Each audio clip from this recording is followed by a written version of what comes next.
And now, Freelance Heroism presents Return to Ravenloft.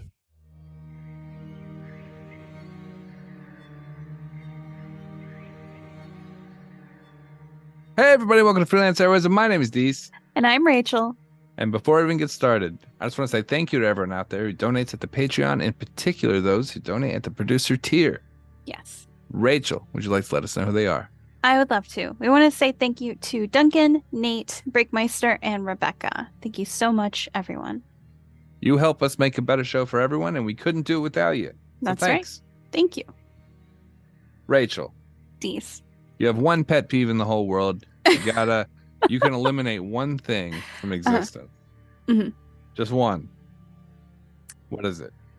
I would eliminate when people are... Wait, hold on before you answer. Okay. I want you to think about this very carefully. Okay. If you eliminate something, the things you don't eliminate, you are now giving tacit approval to. Right? Because if you're like, boy, I really hate eggshells, Mm-hmm. and then someone's like, could have got rid of murders. But Rachel is cool with murders. Is murder a pet peeve? I'm just saying. Could have got rid of murder. But Rachel wanted to get rid of eggshells. There we are. So okay, so with that weight, access eggs faster. With that weight Uh-huh. looming over your answer, go ahead. Well, when you say pet peeve, what I immediately thought of is when people are like rude to like customer service workers. Right. When like straight off the bat, it's not like, oh, I think this person is being rude or they're being dismissive of my problem. It's like somebody had a bad day, then they go somewhere and the person behind the counter is then like taking the brunt of their bad mood for no reason whatsoever. Right. This feels like it's hitting close to home. It feels like it might be targeted. As someone who does work behind a counter and sees the public a lot, this does happen. It is not great. You know, look, I will say, as far as pet peeves go, that's a pretty good one. Yeah. So that's a good thing maybe to eliminate. Mm-hmm. But I will say that because you love murder so much. I don't love murder. Hey, look, you could have said murder. A lot of things you could have said that you didn't. And I'm not going to bring all of them up. But, Well, what would you eliminate and thereby approve everything else? Harm to your fellow man. Oh. Yeah. So see how vague I got? It's okay for people. It's okay for people to hurt animals, is what you're saying. Oh yeah.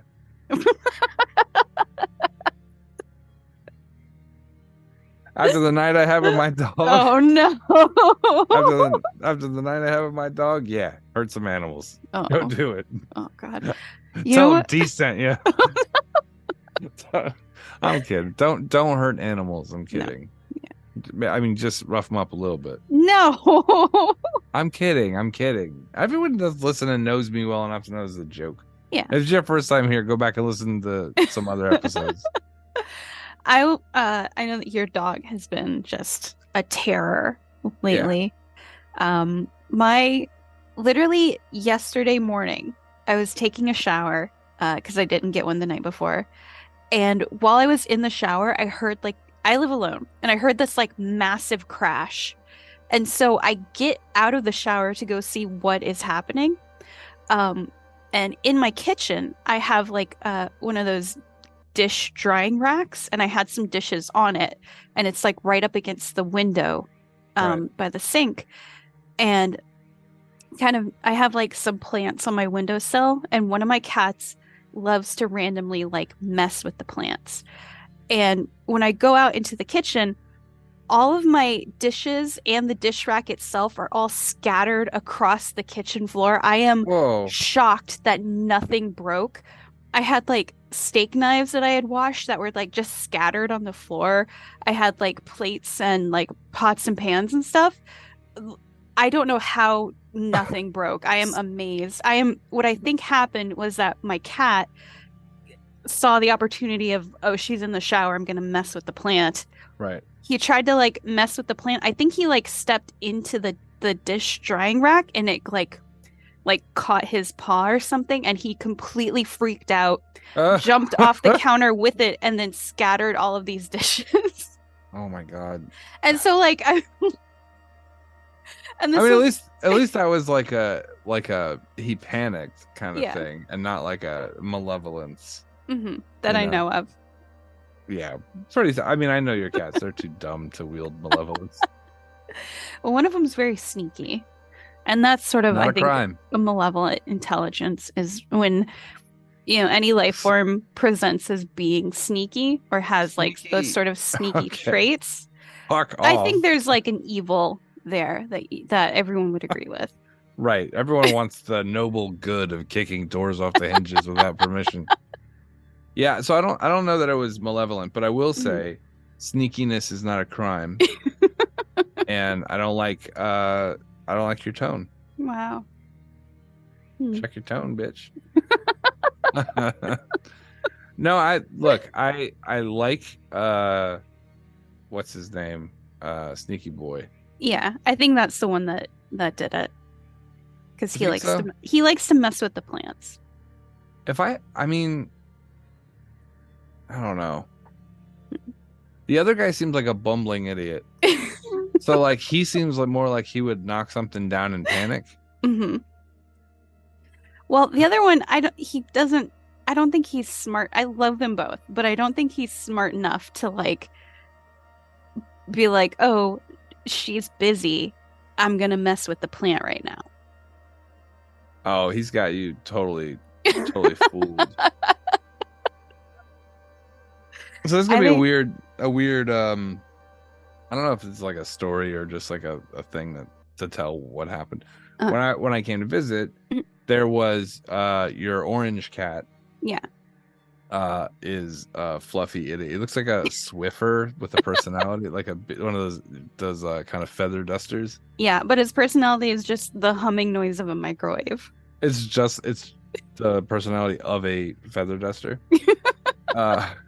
He is very sweet though. He was hanging out. So I went to go use the restroom. So I'm standing there, and I'm a pretty tall guy. So like my eyes are like on like the same like level as the top shelf of where your like towels are, right? Yeah. And so I'm peeing, and I look to my left, and there's a cat like leaning out of the like towel area, like face, I mean inches from my face. Like I don't know how I didn't notice him before. I turn left and I see him, and I'm like, oh shit. And like I kind of panicked, and it was like all of the guys out there know the panic stream wiggle. Right? Like that kind of there's an erraticism in the fucking in the stream, right? It's like a EKG. Like, you know. But I was like, oh my God. What's up, buddy? And I like petted him and everything. And then so I started noticing every time I went in there that he was up in that kind of towel area where he would So Rachel started being a jerk and filling that whole area all the way to the brim with towels. You mean when I would wash all the towels and then put them away? It was a dick move. She knew that he wanted to sit up there, and she was just blocking it out so that he couldn't. So when I'd go in there and I'd see all the towels were like stacked up, and he's like sitting on the sink looking all sad, I would like take a bunch of the towels out of the middle and put it up on top of the rack. And then I'd be like, go ahead. And he'd hop up there and he'd just be so pleased. He'd be up there all day. Yeah. Killing it. I never noticed him sitting up there until like you came here, and now like I'll still find him in there, or I'll find like cat fluff on my towels. So I know he's been there. It's a cool spot.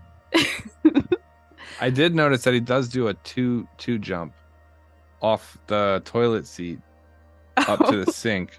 Mhm. up into the towels.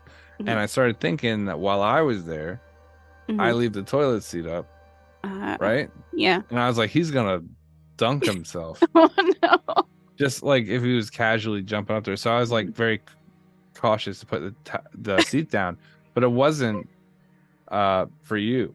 Right. It wasn't out of It respect was for me. no, it was for the cat. I want you to know that. Well, I wonder if because you said when you first noticed him, he was sort of leaning out and looking at you. He was probably like, I have never seen anyone use that thing like that. That's a good point. It's like, wow, he's advanced. Like that seems much more efficient. So what's the name of the episode, Rachel? So this is Return to Ravenloft, episode 30. Hmm. The Bell Tolls. Nice. Yeah. It's a good title. It is a good title. Next week will be our season 1 finale. Mm-hmm. And then we will do our usual between seasons one shot. That's going to be a Candle Keepers episode. And then we'll go back to Return to Ravenloft season 2. Yep. Yeah. See you then. To the episode.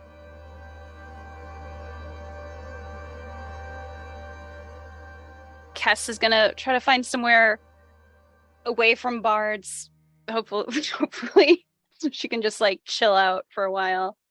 So she doesn't have like another bard following her around making love songs about her. All right. Joke's on you, there's 5. I'm kidding. No. Boat All full right. of bard. At this point, a bell begins to toll back and forth. Nate, you know the sound of the bell when a ship's in danger, they start ringing the bell. Uh-huh. At that point, Larissa kind of looks up at you and you guys make eye contact, both knowing exactly what the bell means. Expecting anything? She's like, only out here, the mist.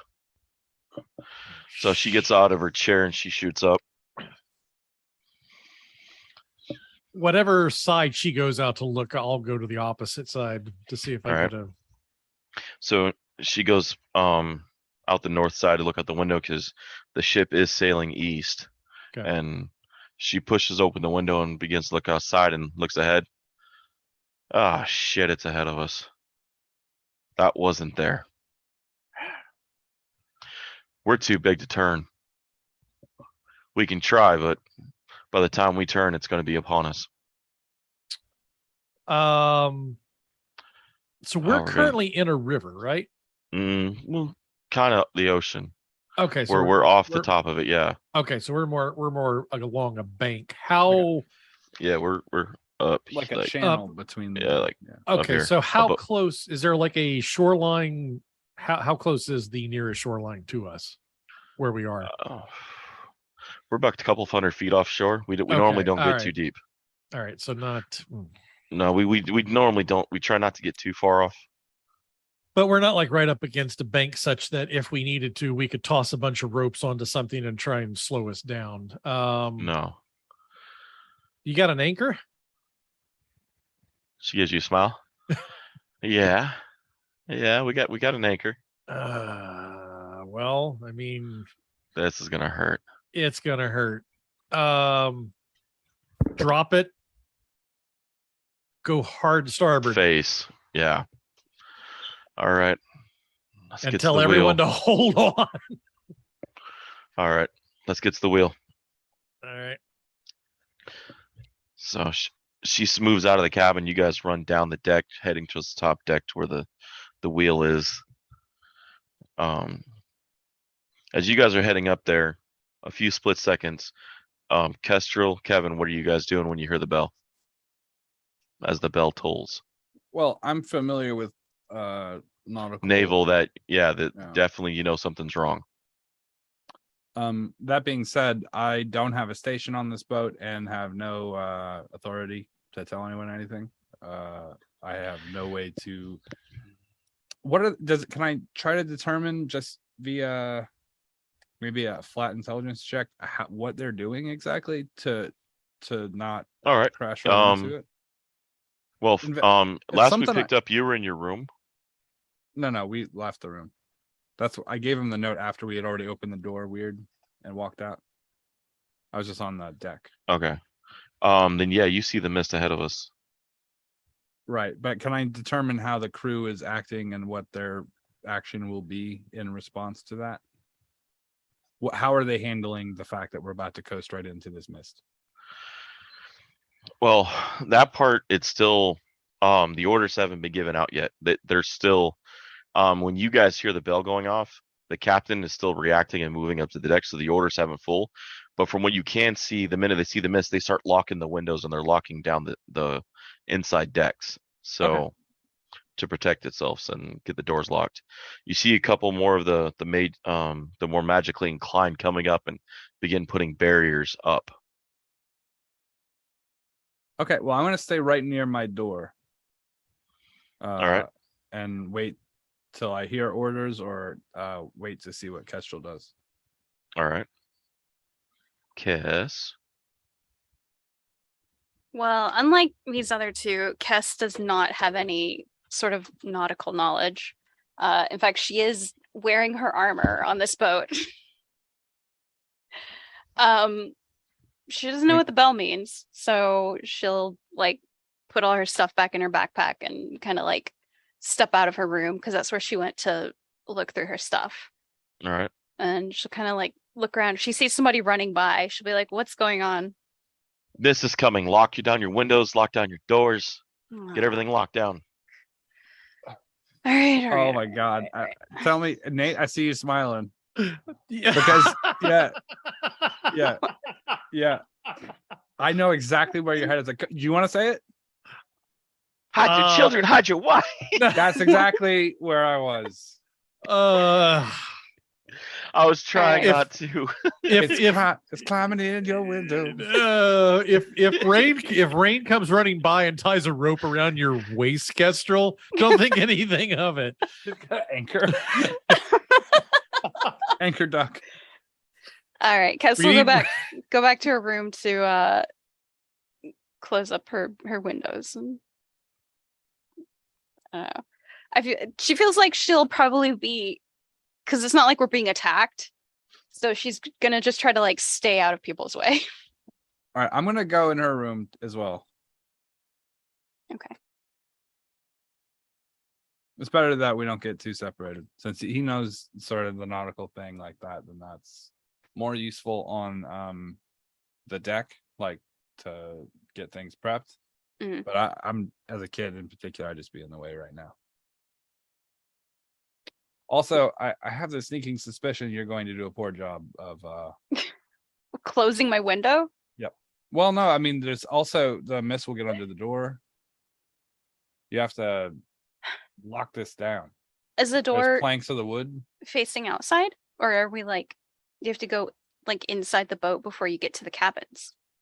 Generally, cabins that are on a big boat like this they have kind of like a small staircase and then a series of rooms, so the mist would just come right through. Okay. All right. It's creeping in your windows. All right. So Cass has gone back to her room to like seal up her windows.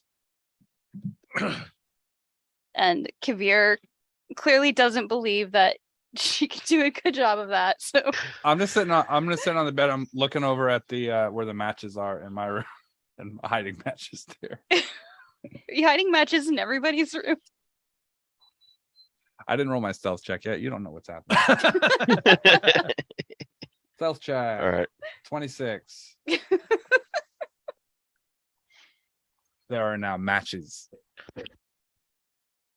You hid them like in Kestrel's armor. That would be... Okay. All right. Well, I guess I'm gonna stay here until we get attacked by something because I don't want to get in anybody's way. As Larissa and Rayne reach the top, she grabs a hold of the horn and bellows through it. Drop the anchor, turn starboard. Full power. I think they're talking about you. Couple of them on deck, they start hitting the chains, and You can hear the sliding of multiple chains go down. And the boat begins to catch on one side as you guys hear the steam kicks in hard and the back pedal, on the paddle begins spinning faster. Yeah. And begins to push as the boat turns, and hardly you can hear the banister rails actually breaking on the side from the chains pulling through the wood, snapping. Hold on to your ass. 50-foot wide, 200-foot long boat turns hard and slow. That was my nickname in college. Hard and slow. Wish I had a flying horse right about now. That would be really I had a D average and an average D. You can actually see the chains actually begin to break through, and actually goes through Kess's the wall of her room as my room is holding as it's bracing. Wait, what happens? As the anchor chains are sliding and breaking through the wood as the ship's turning. It's too heavy to try to turn this fast. And it's coming through her room? Her room's on the side where the chains are going through the different rooms. It wasn't the only room it went through. I told you couldn't do it. I had no control over this. So right. they're able to leave my room? Well, it didn't chop you in half, so I think you're okay. No, I was gonna let the mist in now. Yeah. Did it mess up where I put the matches? These matches are gone. They're in the water now. It took out the top part of the cabinet, but the matches are still there. They're just now in the open. Oh, look, matches. I'm gonna pick them up and put them in my coat. Oh, I wanted the matches to fall into the river and they'd be like the heart of the ocean from Titanic. And then 67 years or whatever, somebody can find them. At that point, Lurs is she's looking at the side of the ship as it's beginning to. She sends out the order to cut the chain, or to let the chains go, get rid of the chains, because they're going to rip apart half the boat before we make the full turn. And you hear Stevie Nicks off in the distance. Never break the chain. The mist ends up coming up fast enough to catch the side of the ship as it's turning. Oh no! And making the turn, and through the mist, you guys begin to hear. I draw my sword. Clicking and slurping, and the sound of low screeching wails from above. Whales? There's whales.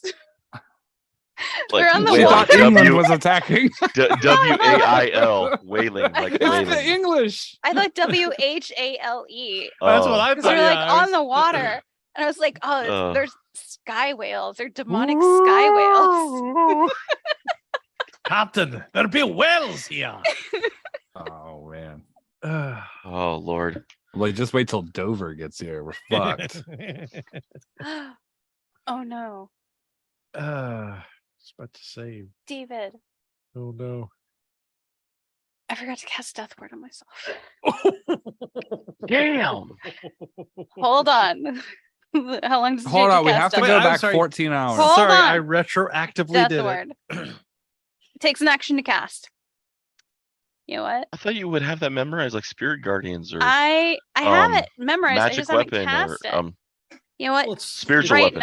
Right now, I cast Death Ward on myself. It's always cast in perpetuity, so she's never had to worry about it. So you there's a free action. There's a free action, a standard action, a move action, and a retroactive action. I'm casting it right now. Only elves have the retroactive action. An action I prepared earlier. They get it from their ancestral cousins because they're all related. Casting it right now. Okay. She opens the oven and here's the death word I prepared earlier. Place your action into a preheated spell slot. And cook it at 400 degrees. A preheated spell slot was my nickname in college.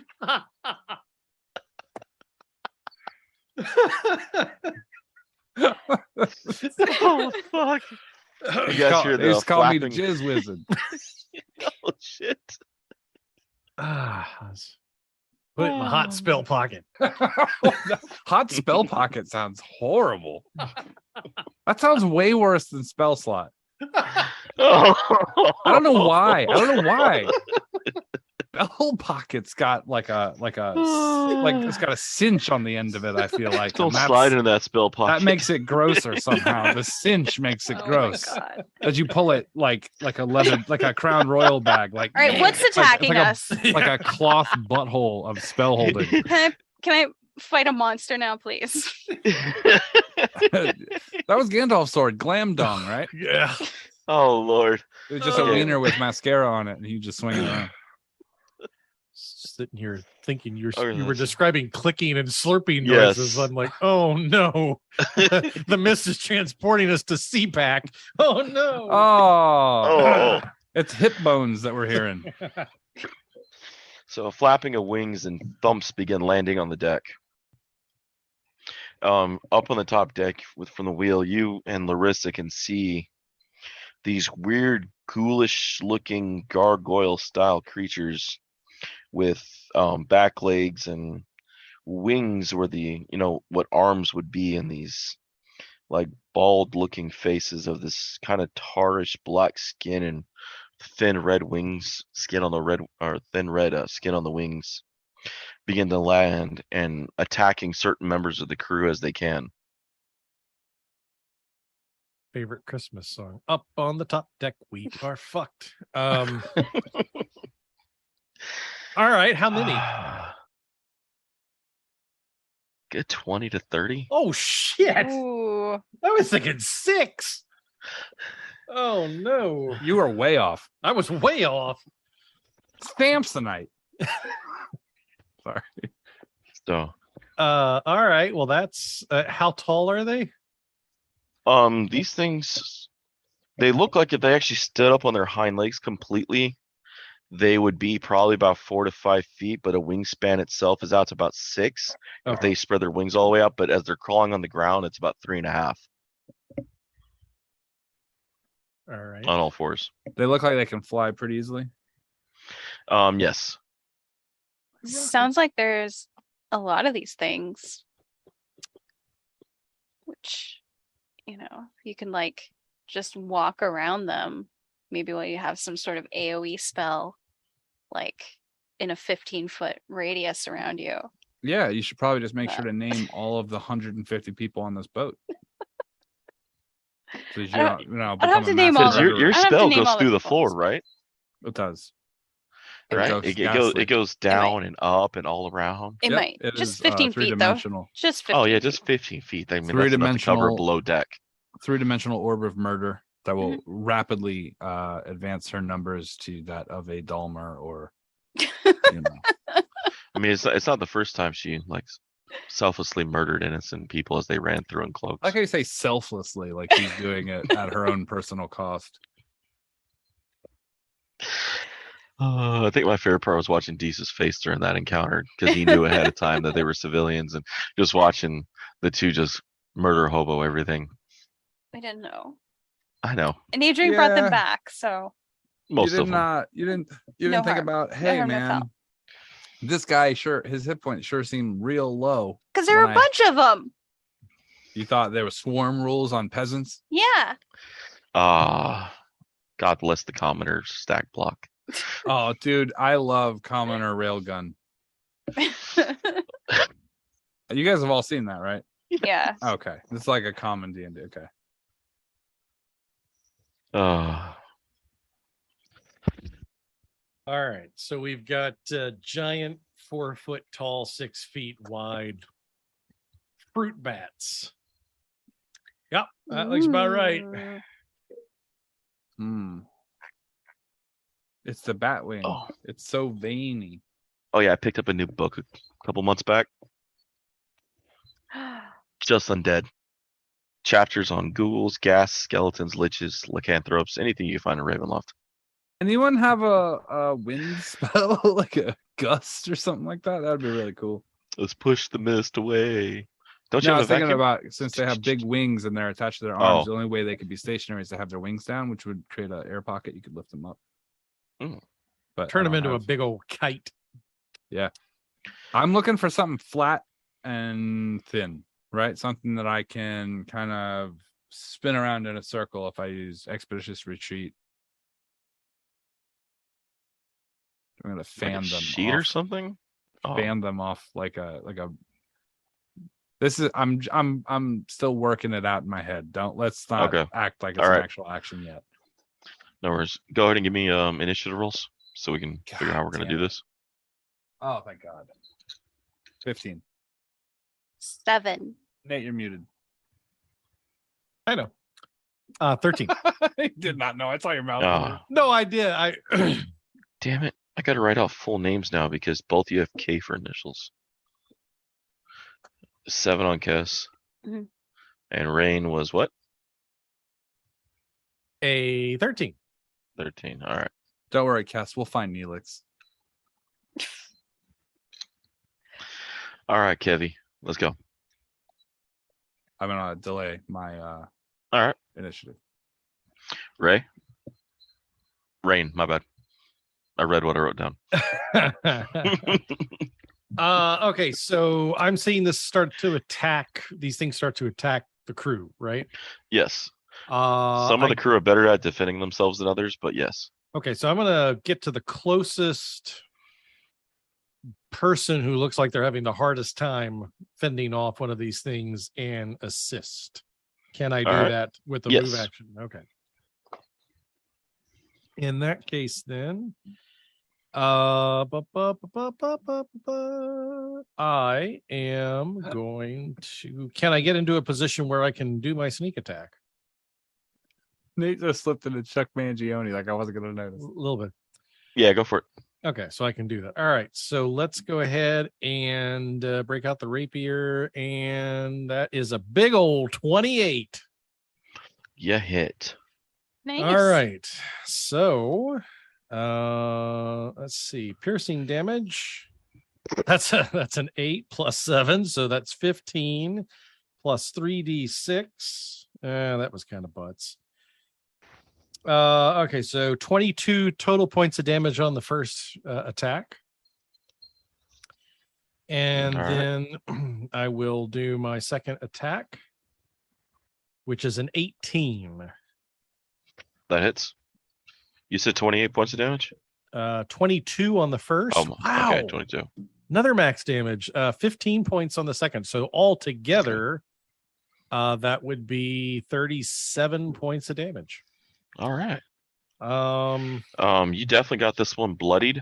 They are still up and moving and gnawing on the person in front of them, but you have definitely put more blood on the ground than they're bringing out of the poor bard that they have attacked. If that's the case, I will use my action surge, and I will try and stab it once more. All right. But I will not. All right. That's a 13. Pretty sure that ain't gonna hit. That hits. You're shitting me. No, Wow. sir. Tack on another 13 on top of that, then. And that does kill it. Nice. You're able to drop the gargoyle. Nice. All right. 1 down, 19 to go. No, it was All right. wasn't it 30? What's Closer. 20 to went down 30. 29 to go then. I'll also take that moment then to try and look around to see if I can locate Kestrel and Kevin. They have not exited the inside kind of cabins yet to head outside to the full deck. Do I recognize the fact that her room where they potentially were has been ripped to shreds? You can guess because you knew where the chains were. There's 2 or 3 chains where the anchors were dropped, and Okay. when you heard them break and seeing how far the front deck went, Yeah. you can imagine how the second deck went, and that probably would have gotten through her room. Is a good safe guess. Okay. Well, I'm gonna cross my fingers and hope that all turned out okay. Because otherwise, we'll have a Die Hard 3 situation where that metal coal came through and ripped someone right through the. Yeah, that's what I'm afraid of. I'm afraid of someone getting torn in half, but I'm not going to think about that right now. This is freelance. We never do anything fucked up like that. Are you still delaying your action, Mr. No. Kevin? All right. Pop quiz, hot shot. What do you do? Well, it depends. What was Kess's initiative? She was a 7. She's behind you. Oh Jesus. Okay, I'm gonna open the door. All right, you open the door. I'm gonna look out from where I'm standing. What exactly is in my area? The hallway that leads out to the main deck, or the hallway that goes down the rest of the way to the stairs to the next level. How far up the stairs till I get to the main deck? If you head out to the main deck, you're probably at about 20 feet. Are there any people in this area that are running back and forth? Yes, some of the crew is moving out of the one side to the other and closing the doors and keeping things locked. None of them seem combat prowess oriented. Okay. I need to find 2 of them standing in close proximity, and I'm going to take them into custody, so to speak. I'm gonna cast Charm 2 of the Person. crew? Yeah. 2 that don't look they look relatively capable. They don't need to be like warriors or anything, but they just need to be All right. reasonably there's sized. 2 nearby. Let's see how far this is going. There's All right, your rope. I'm gonna go ahead and cast Charm Person on both of them Okay. on a 2nd level spell slot, so I hit 2 of them. All right, I rolled a 6 and a 2. Yeah, they both lose. I'm Yeah, gonna they're look charmed. at them, guys. Who do I get? The name's coming to Lorraine and Carson. Carson and Lorraine. I'm gonna call them Johnny and Bracco. All right. All right, come with me. I'm gonna head up to the stairs, and before I peek out, I'm gonna kind of like lift my head up a little bit and look left and right. And All right. I'll halt my action there, sort of post it up on the sides of the staircase before we come All right, up to the deck. All right, they halt behind you. And that's it. Kess, what are you doing? All right. Well, I want to head up to where the fighting is happening. All right, you run right past Kaeviir at the end of the hallway with 2 crew members. I'm gonna, as she runs up past, I'm going to yell to her, fucking Carson and Lorraine. Carson and Lorraine. That's their names. Carson and Lorraine. I mean, what? It'll be important. All right. Carson and Lorraine. Sure. So if I need to use my dash, I can move at a total of 70 feet without Mhm. using my action. You said it looks like the crew here isn't really good at fighting, correct? About a 60-40, 40 good at fighting, 60 not. Okay. Though the ones that are not good are staying closer inside and getting locked down, where the ones that can are on deck doing what they can. Okay. So with my 70 feet of movement, getting up to where the fighting's happening, I want to try to position myself where I get as many of these winged creatures within a 30-foot radius of me as possible. All right. And then I want to draw my Mace of Terror and use my action to release a wave of terror affecting only the creatures. They all have to make a DC 15 Wisdom saving throw, or they become frightened of me, and they'll have to spend the next minute getting as far away from me as possible. Oh, okay. Let me just roll 10 times. You Okay. could have just went up there with the rule book and been like, "Hey, I want to talk about the rules as written," and then they Okay, all would have ran. What's the anyway. DC? 15 Wisdom. Okay, we got 1 pass, 2 pass. Hold on.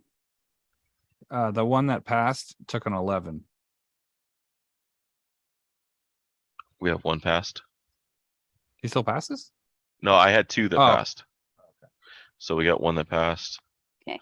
I rolled 5 times. 2 passes. Fail. Fail. 3 more. Pass. Fail. Pass. Okay. I got 5 out of 5. 5. Okay. 5 are scared and 5 made it. Okay. So the 5 that are scared, they have to spend their turns for the next minute trying to move as far away from me as they can. They cannot willingly move to a space within 30 feet of me. they cannot take reactions, and for their actions, they can only use the dash action or try to escape from an effect that prevents it from moving. At the end of each of its turns, they can repeat the saving throw, but otherwise they're just spending the next minute trying to get away. Okay. I figure that'll help the crew a little bit since these guys aren't great fighters. All right. Sounds good. It's been a long time since you pulled out the Mace of Terror. I've never used a mace chair. I know. I remember where you got it. Yep. God, that's old. All right. All right. Sounds good. As you guys see the world begin to continue around you, the 5 take off in fear and head straight back into the mist. Take off flying.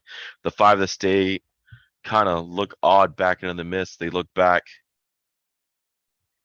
and they shake it off and begin latching on to others. You see the crew is able to start blasting some of them back. At this point, where are you?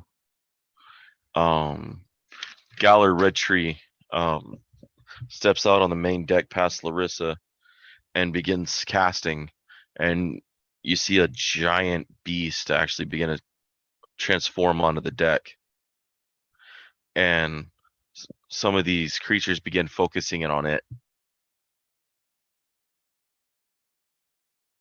as so that's continuing that way.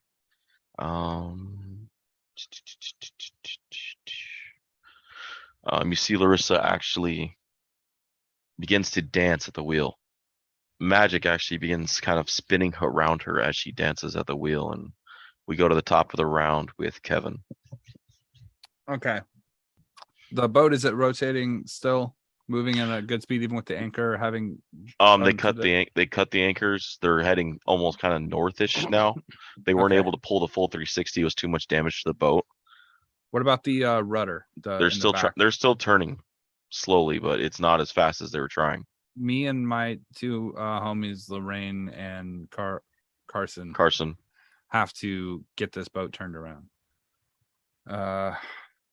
Okay, so the best way to do that would be to put a center pivot point right at the rear of the boat, which would then force its motion to spin on its back axis. Right?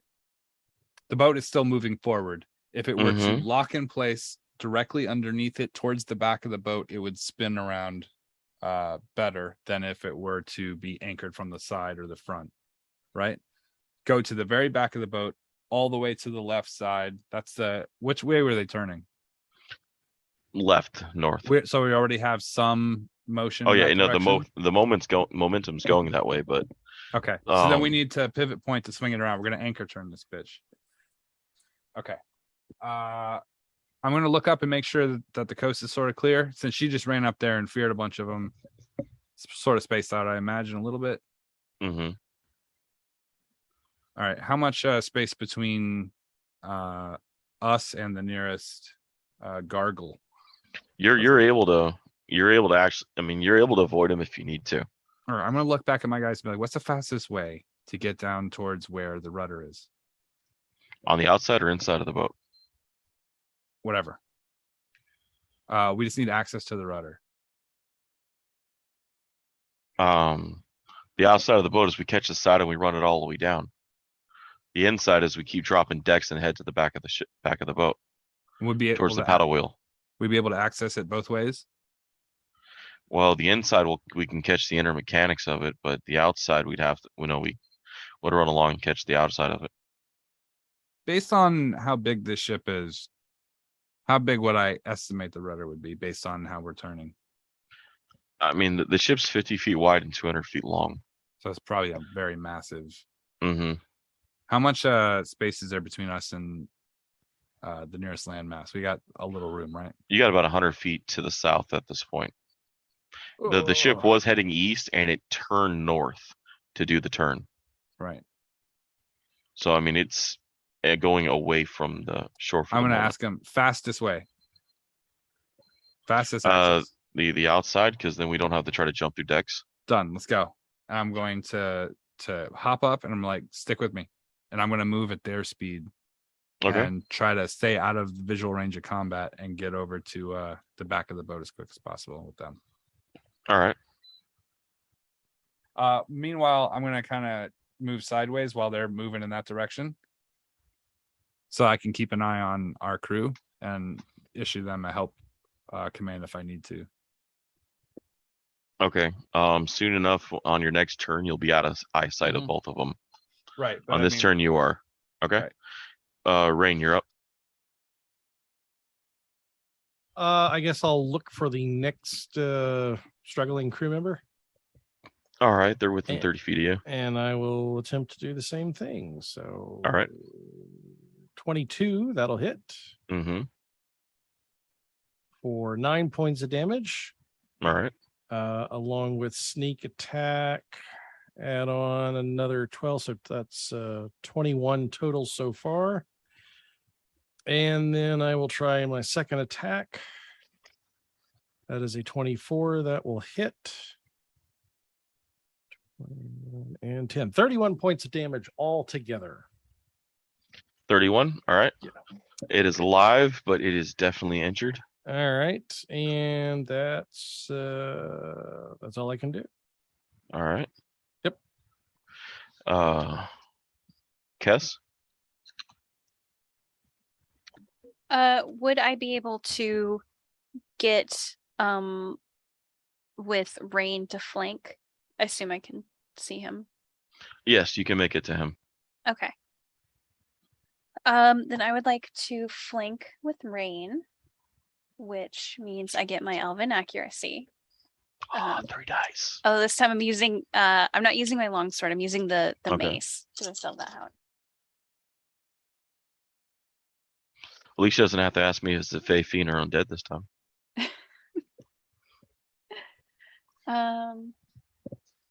So it's a 24 to hit. That hits. Okay, so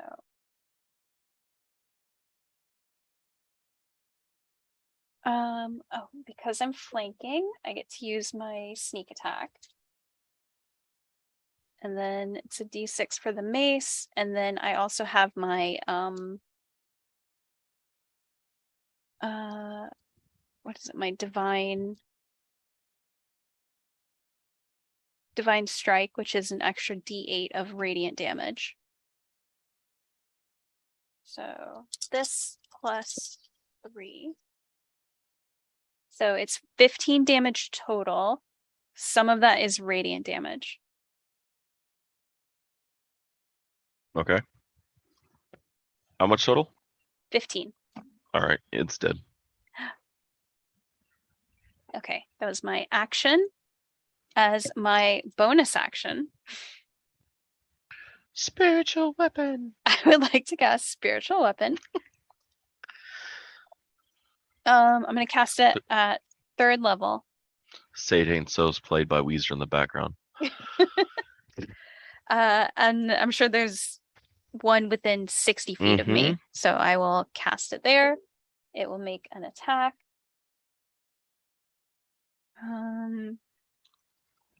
16 to hit. That hits. Okay. 13. This All right. is force damage. All right. 13. That's it. All right. I need, you guys hear a thump from the mist. I need a DC 14 con save. Everyone? Oh. No, those two. Okay, thank God. Shit. What'd you get? Don't tell me if you passed or failed yet. Oh. Why would you think I said All right, Rachel, what did you get? shit? Don't tell me if they passed or failed yet. Okay. My con save, Hold on. the total number, Uh-huh. is going to be a 5. Oh my God. I You actually look good. guys. I look good in comparison. I have Yeah. a 6. You know, look, is that the whole save? That's the whole save. Yeah.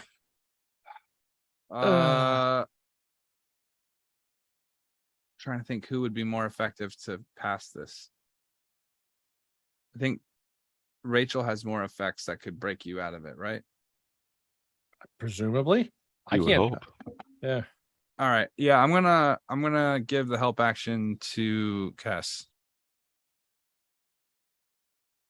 You can roll that save again. Okay. 14. That actually meets it on the nose and Hmm. passes it. Oh, good. All right. You take half damage, and Rain takes full damage and is poisoned for a minute. You guys take. Let me describe what actually happens.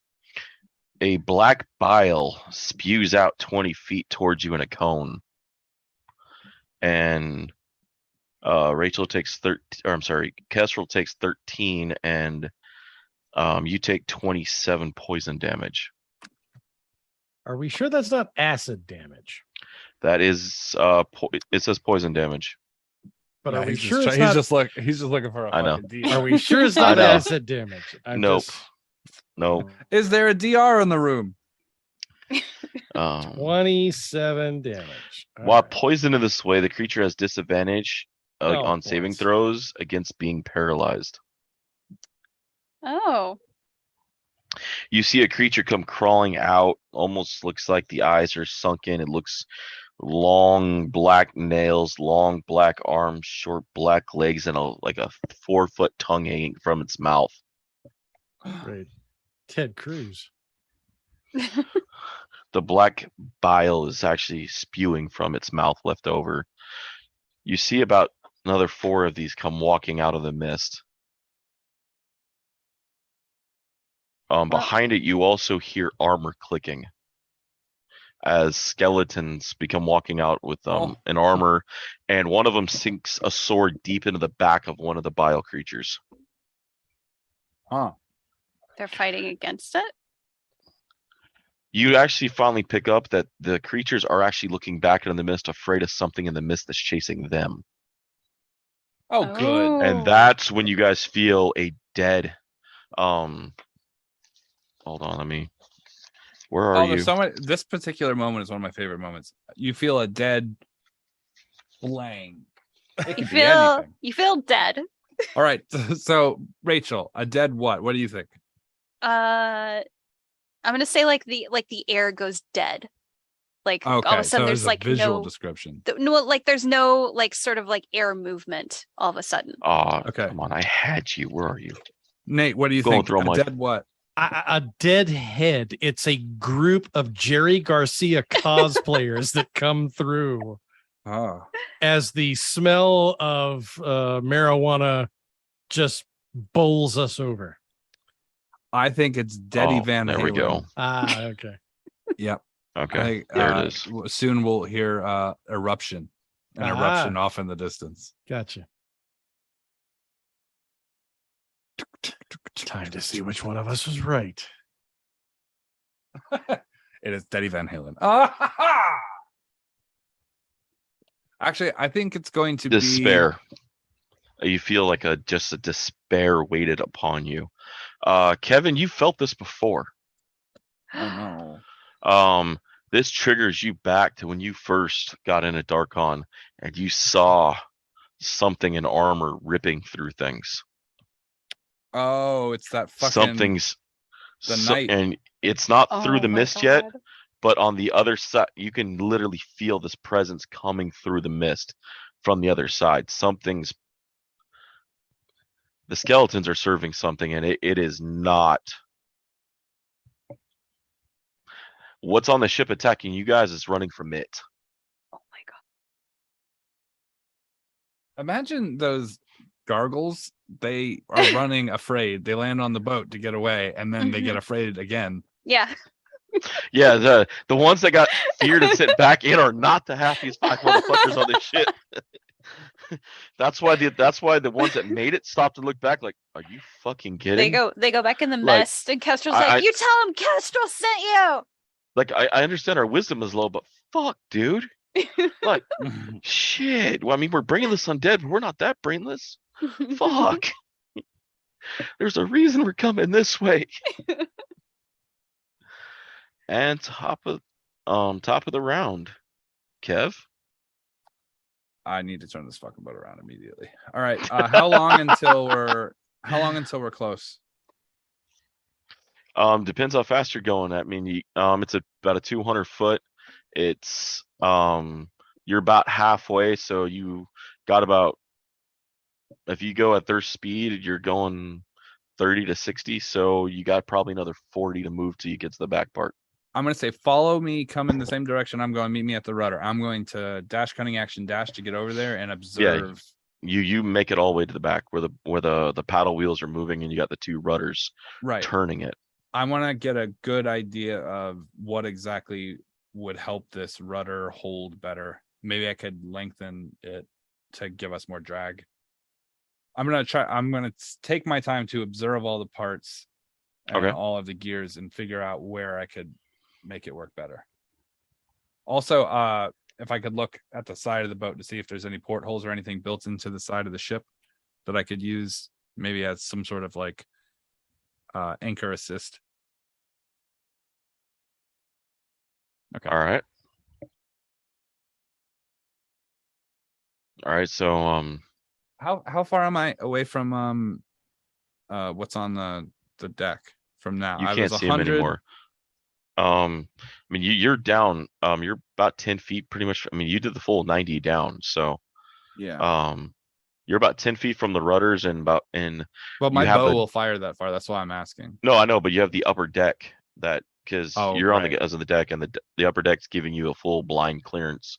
Gotcha. I mean, you can see down the lane you're at, but you can't kind of catch the rest of the scene, what's going on. I got you. Okay. Rayne, you're up. You've been around a Dark Lord before.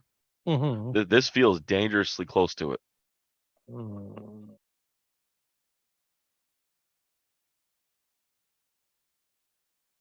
But the skeletons are attacking the ghouls at the moment. Right. And that's why I'm kind of wondering whether I should hedge my bet at the moment. Is how much of a coincidence is it that we just ended up, I don't think, I mean, obviously these gargoyles did not expect to end up where they were. So no, the mist literally opened them up on the open ocean. Yeah. I'm going to hold my action to wait and see. And if they if any of the skeleton army that's coming through makes any kind of move towards a crew member, Larissa, Kestrel, etc., then I'm going to unleash. But for right now, I'm kind of willing to. They haven't necessarily shown to be an enemy yet. Mm-hmm. And if they're attacking the ghouls, I'm kind of willing to let them keep doing that until they figure out what's going on. Because I don't think going around and just attacking them is the move right now. All right, that's fine. Guess. Are there any other? Well, can I move to the creature that I had sent my spiritual weapon on? Yes. Okay, I'm going to move to that. And I'm going to attack that. I don't have anyone flanking with me, so I'm going to use my insightful fighting. As a bonus action, I make an insight check against a creature that I can see that is not incapacitated. It is contested by their deception check. So for my insight, I got a 22. If I beat their deception, I can use my sneak attack against them. Okay, so I get to use my sneak attack damage against them. So I'm going to attack. I got a 18 to hit. And that hits. Okay.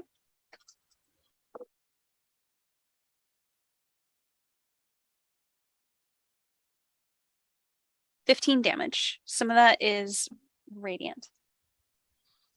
All right. What part's radiant? 3. Okay, give me a second. Okay. I'm That still using is- the Okay, no, the radiant doesn't do anything to this one. Okay. Okay. And I'm still using the Mace of Terror. Okay. So how much was the total damage? 15. All right, so 13 and 15. 28. All right. Sounds good. Sounds good. And what your spiritual weapon? I can't. I use my bonus action to do my Okay. insightful fighting. All right. Let me look at one more thing. I don't know that Rayne is poisoned, so maybe I'll lesser resto him later. Scream, lad. Let her know you're hurting. So, all right. I do see like these newcomers, but I would assume that Kess can recognize that they're also fighting these creatures. So she's not going to attack the skeletons, but she is going to keep fighting the like initial Okay. guys. How does she react to the presence that's behind the mist coming? A little apprehensive, but she's in full plate on a boat in the middle of a river, so The ocean. the ocean. So what is she gonna do? All right. Sounds good. Rain, any moves yet? Are any of the ghouls still attacking the crew? Mm-hmm. Let me slip over to the next one. All right, go for it. Are you going to attack the one that Kess is attacking, or a Yeah, complete different one? let me move to that one because that Okay. makes the most sense. If she's going to continue to attack them, then there's no harm or foul in doing that. First attack is a 20. That hits. Okay, so 14. So 20 points on the first attack. That kills it. Okay. And there's another one easily within 10 feet. Let me step over to that one. Will a 12 hit that one? Yes. Verifying. 9 points of damage if it does. Yes, 12 will hit the wing one. Okay. That And 9. is Okay. that. Yeah, 9 points of damage, and that will be my action. All right. Alrighty, let's patch this up. All right. He killed the one that Kess was fighting on still, and then he stepped off to the next one. At this point, a few more of the biles are ones are spitting out. You guys have realized that the big beast that the one conjured was an illusion. It is keeping track of some of the creatures as they're trying to fight through an illusion, and they're not picking up the fact that they're fighting an illusion. If you guys actually remember when you met the crew, he was an illusionist. His greatest power is making the audience think that they're actually really somewhere else. Right on. Good for him. So, the skeletons more have come through in full armor, almost as heavy as Kess's, and still slashing down the ghouls from behind, or the ghoul creatures from behind. And that's when you just get this icy cold feeling across the deck as a full armored creature steps through, red glowing eyes, full helmet, dirty purple sash, a rose embraced on his breastplate. And he looks up and he sees Larissa doing the dance, and he bellows, "Hold your dance, Captain. I know what it does."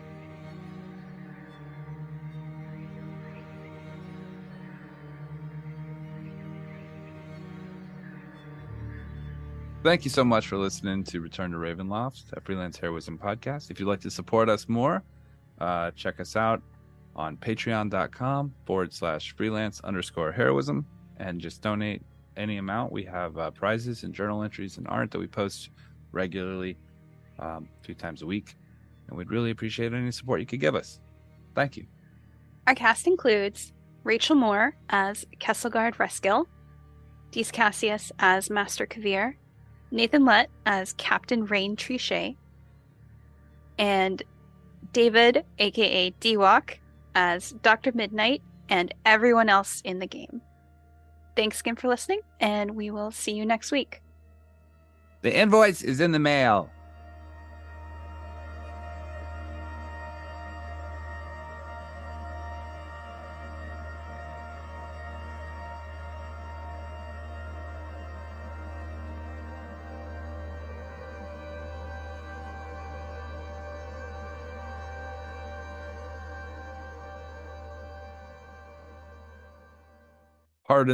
Pardon the euphemism here. Well, I guess it's more of a pun. I'm tired. I'm really tired. I didn't sleep last night, so Yeah. I'm really tired. I don't even remember my joke now. Just clip that part out.